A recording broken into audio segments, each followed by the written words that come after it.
To set Google text to speak rate in Samsung Galaxy S21, S21 Plus or S21 Ultra, open settings, swipe the notification panel, and then top settings icon. Scroll to settings screen, find general management, and then tap general management. Select text to speak output, and then set preferred engine as Google text to speak engine. If not Google text to speak engine, tap preferred engine to change, and then select Google text to speak engine. Tap back button, and then to adjust speak rate,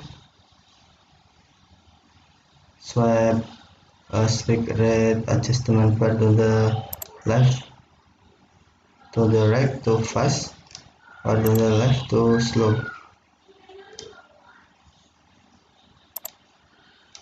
Then to if you want to listen, tap play. This is an example of speech synthesis in English. Swipe to the left to slow. This is an example of speech synthesis in English. This is an example of speech synthesis in English. This is an example of speech synthesis in English. Okay, thank you for watching. Have a nice day.